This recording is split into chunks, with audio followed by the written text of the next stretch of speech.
राधे राधे। अथाह YouTube channel पर हम आपका स्वागत करते हैं। आइए आज पद्म पुराण के सृष्टि खंड का अगला अध्याय हम पढ़ते हैं। आज का अध्याय बहुत ही सुंदर है और बहुत छोटा सा है, इसलिए वीडियो को बिना स्किप किए पूरा सुनिएगा, क्योंकि आज का अध्याय सभी के बहुत काम का है। उससे पहले यदि आप हमसे व्हाट्सएप, फेसबुक और इंस्टाग्राम से सीधे जुड़ना चाहते हैं तो लिंक आपको नीचे डिस्क्रिप्शन बॉक्स में मिल जाएगी। वीडियो अच्छे लगते हो तो लाइक, शेयर और कमेंट करके चैनल को सब्सक्राइब भी कर लीजिए। आइए आज का अध्याय प्रारंभ करते हैं, जिसका नाम है भीम द्वादशी व्रत का विधान। भीष्म जी ने कहा, विप्रवर, भगवान शंकर ने जिन वैष्णव धर्मों का उपदेश किया है उनका मुझसे वर्णन कीजिए। वे कैसे हैं और उनका फल क्या है? पुलस्त जी बोले, राजन, प्राचीन रथंतर कल्प की बात है। पिनाकधारी भगवान शंकर मंदराचल पर विराजमान थे। उस समय महात्मा ब्रह्मा जी ने स्वयं ही उनके पास जाकर पूछा, परमेश्वर, थोड़ी सी तपस्या से मनुष्यों को मोक्ष की प्राप्ति कैसे हो सकती है? ब्रह्मा जी के इस प्रकार प्रश्न करने पर जगत की उत्पत्ति एवं वृद्धि करने वाले विश्वात्मा उमानाथ शिव मन को प्रिय लगने वाले वचन बोले। महादेव जी ने कहा, एक समय द्वारका की सभा में अमित तेजस्वी भगवान श्री कृष्ण वृष्णिवंशी पुरुषों, विद्वानों, कौरवों और देव गंधर्वों के साथ बैठे हुए थे। धर्म से संबंध रखने वाली पौराणिक कथाएं हो रही थी। इसी समय भीमसेन ने भगवान से परम पद की प्राप्ति के विषय में पूछा। उनका प्रश्न सुनकर भगवान श्री वासुदेव ने कहा, भीम, मैं तुम्हें एक पाप विनाशिनी तिथि का परिचय देता हूँ। उस दिन निम्नांकित विधि से उपवास करके तुम श्री विष्णु के परम धाम को प्राप्त करो। जिस दिन माघ मास की 10वीं तिथि आए, उस दिन समस्त शरीर में घी लगाकर तिल मिश्रित जल से स्नान करें तथा ओम नमो नारायणाय इस मंत्र से भगवान श्री विष्णु का पूजन करें। कृष्णाय नमः कहकर दोनों चरणों की और सर्वात्मने नमः कहकर मस्तक की पूजा करें। वैकुंठाय नमः इस मंत्र से कंठ की और श्री वत्सधारिणे नमः इससे हृदय की अर्चा करें। फिर संखिने नमः, चक्रिणे नमः, गदिने नमः, वरदाय नमः तथा सर्वम नारायणः, सब कुछ नारायण ही है, ऐसा कहकर आवाहन आदि के क्रम से भगवान की पूजा करें। इसके बाद दामोदराय नमः कहकर उदर का, पंचजनाय नमः इस मंत्र से कमर का, सौभाग्यनाथाय नमः इससे दोनों जांघों का, भूतधारिणे नमः से दोनों घुटनों का, नीलाय नमः इस मंत्र से पिंडलियों, घुटने से नीचे के भाग का, और विश्वसृजे नमः इससे पुनः दोनों चरणों का पूजन करें। तत्पश्चात देव्ये नमः, शांत्ये नमः, लक्ष्मे नमः, श्रिये नमः, तुष्टये नमः, पुष्टये नमः, व्युष्टे नमः इन मंत्रों से भगवती लक्ष्मी की पूजा करें।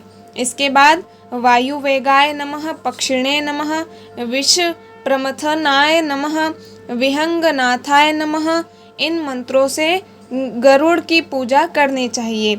इसी प्रकार गंध, पुष्प, धूप तथा नाना प्रकार के पकवानों द्वारा श्री कृष्ण की, महादेव जी की तथा गणेश जी की भी पूजा करें। फिर गौ के दूध की बनी हुई खीर लेकर घी के साथ मौन पूर्वक भोजन करें। भोजन के अनंतर विद्वान पुरुष 100 पग चलकर बरगद अथवा खेरे की दातुन ले, उसके द्वारा दांतों को साफ करें। फिर मुंह धोकर आचमन करें। सूर्यास्त होने के बाद उत्तराभिमुख बैठकर सायंकाल की संध्या करें। उसके अंत में यह कहे, भगवान श्री नारायण को नमस्कार है, भगवान मैं आपकी शरण में आया हूँ। इस प्रकार प्रार्थना करके रात्रि में शयन करें। दूसरे दिन एकादशी को निराहार रहकर भगवान केशव की पूजा करें और रात भर बैठा रहकर शेषशायी भगवान की आराधना करें। फिर अग्नि में घी की आहुति देकर प्रार्थना करें कि हे पुंडरीकाक्ष, मैं द्वादशी को श्रेष्ठ ब्राह्मणों के साथ ही खीर का भोजन करूँगा। मेरा यह व्रत निर्विघ्नता पूर्वक पूर्ण हो। यह कहकर इतिहास पुराण की कथा सुनने के पश्चात शयन करे। सवेरा होने पर नदी में जाकर प्रसन्नता पूर्वक स्नान करे। पाखंडियों के संसर्ग से दूर रहे। विधि पूर्वक संध्योपासन करके पितरों का तर्पण करे। फिर शेष साई भगवान को प्रणाम करके घर के सामने भक्ति पूर्वक एक मंडप का निर्माण कराए। उसके भीतर 4 हाथ की सुंदर वेदी बनवाए। वेदी के ऊपर 10 हाथ का तोरण लगाए। फिर सुदृढ़ खंभों के आधार पर एक कलश रखे। उसमें नीचे की ओर उड़द के दाने के बराबर छेद कर दे। तदंतर उसे जल से भरे और स्वयं उसके नीचे काला मृगचर्म बिछाकर बैठ जाए। कलश से गिरती हुई धारा को सारी रात अपने मस्तक पर धारण करे। वेद वेत्ता ब्राह्मणों ने धाराओं की अधिकता के अनुपात से फल में भी अधिकता बताई है। इसलिए व्रत करने वाले द्विज को चाहिए कि प्रयत्न पूर्वक उसे धारण करे। दक्षिण दिशा की ओर अर्धचंद्र के समान, पश्चिम की ओर गोल तथा उत्तर की ओर पीपल के पत्ते की आकृति का मंडल बनाए। वैष्णव द्विज को मध्य में कमल के आकार का मंडल बनवाना चाहिए। पूर्व की ओर जो वेदी का स्थान है उसके दक्षिण ओर भी एक दूसरी वेदी बनवाए। भगवान श्री विष्णु के ध्यान में तत्पर हो पूर्वोक्त जल की धारा को बराबर मस्तक पर धारण करता रहे। दूसरी वेदी भगवान की स्थापना के लिए हो। उसके ऊपर कर्णिका सहित कमल की आकृति बनाए और उसके मध्य भाग में भगवान पुरुषोत्तम को विराजमान करे। उनके निमित्त एक कुंड बनवाए जो हाथ भर लंबा, उतना ही चौड़ा और उतना ही गहरा हो। उसके ऊपरी किनारे पर 3 मेखलाएं बनवाए। उसमें यथास्थान योनि और मुख के चिन्ह बनवाए। तदंतर ब्राह्मण कुंड में अग्नि प्रज्वलित करे। जौ, घी और तिलों का श्री विष्णु संबंधी मंत्रों द्वारा हवन करे। इस प्रकार वहाँ विधि पूर्वक वैष्णव याग का संपादन करे। फिर कुंड के मध्य में यत्न पूर्वक घी की धारा गिराए। देवाधिदेव भगवान के श्री विग्रह पर दूध की धारा छोड़े तथा अपने मस्तक पर पूर्वोक्त जल धारा को धारण करे। घी की धारा मटर की दाल के बराबर मोटी होनी चाहिए, परंतु दूध और जल की धारा को अपनी इच्छा के अनुसार मोटी या पतली किया जा सकता है। ये धाराएं रात भर अविच्छिन्न रूप से गिरती रहनी चाहिए। फिर जल से भरे हुए 13 कलशों की स्थापना करे। वे नाना प्रकार के भक्ष्य पदार्थों से युक्त और श्वेत वस्त्रों से अलंकृत होने चाहिए। उनके साथ चंदोवा, उंदुबर पात्र तथा पंचरत्न का होना भी आवश्यक है। वहाँ 4 ऋग्वेदी ब्राह्मण उत्तर की ओर मुख करके हवन करें। 4 यजुर्वेदी विप्र रुद्राध्याय का पाठ करें तथा 4 सामवेदी ब्राह्मण वैष्णव साम का गायन करते रहे। उपयुक्त 12 ब्राह्मणों को वस्त्र, पुष्प, चंदन, अंगूठी, कड़े, सोने की जंजीर, वस्त्र तथा सैया आदि देकर उनका पूर्ण सत्कार करें। इस कार्य में धन की कृपणता न करें। इस प्रकार गीत और मांगलिक शब्दों के साथ रात्रि व्यतीत करें। उपाध्याय, आचार्य या पुरोहित को सब वस्तुएं अन्य ब्राह्मणों की अपेक्षा दूनी मात्रा में अर्पण करें। रात्रि के बाद जब निर्मल प्रभात का उदय हो तब शयन से उठकर नित्य कर्म के पश्चात 13 गौएं दान करनी चाहिए। उनके साथ की समस्त सामग्री सोने की होनी चाहिए। वे सबकी सब दूध देने वाली और सुशीला हो।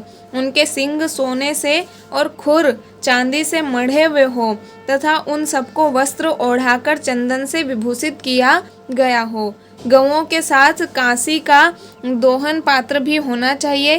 गोदान के पश्चात ब्राह्मणों को भक्ति पूर्वक भक्ष्य भोज्य पदार्थों से तृप्त करके नाना प्रकार के वस्त्र दान करे। फिर स्वयं भी क्षार लवण से रहित अन्न का भोजन करके ब्राह्मणों को विदा करे। पुत्र और स्त्री के साथ 8 पग तक उनके पीछे पीछे जाए और इस प्रकार प्रार्थना करें।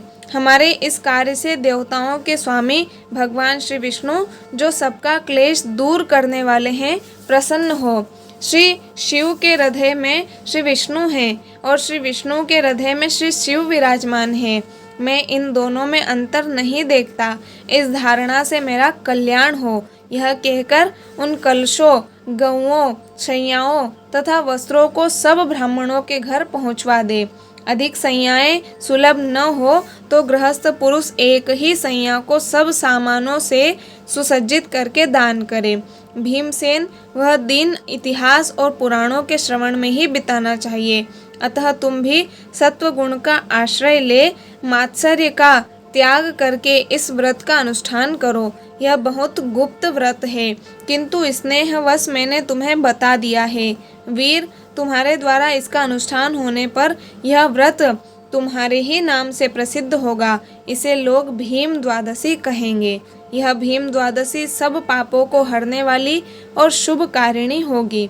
प्राचीन कल्पों में इस व्रत को कल्यायिनी व्रत कहा जाता था। इसका स्मरण और कीर्तन मात्र करने से देवराज इंद्र का सारा पाप नष्ट हो गया था।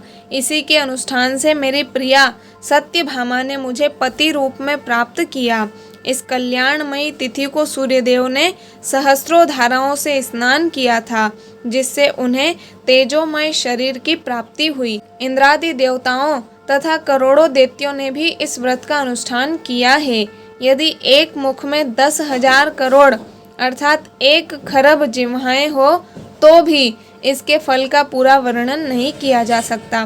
महादेव जी कहते हैं, ब्राह्मण, कलयुग के पापों को नष्ट करने वाली एवं अनंत फल प्रदान करने वाली इस कल्याणमयी तिथि की महिमा का वर्णन यादव राजकुमार भगवान श्री कृष्ण अपने श्री मुख से करेंगे।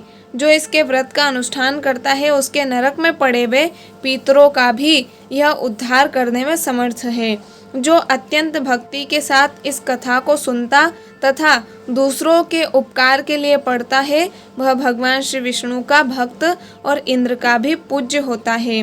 पूर्व कल्प में जो माघ मास की द्वादशी परम पूजनीय कल्याणी तिथि के नाम से प्रसिद्ध थी, वही पांडुनंदन भीमसेन के व्रत करने पर अनंत पुण्यदायिनी भीम द्वादशी के नाम से प्रसिद्ध होगी।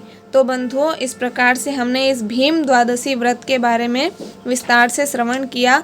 बहुत ही सुंदर है ये व्रत।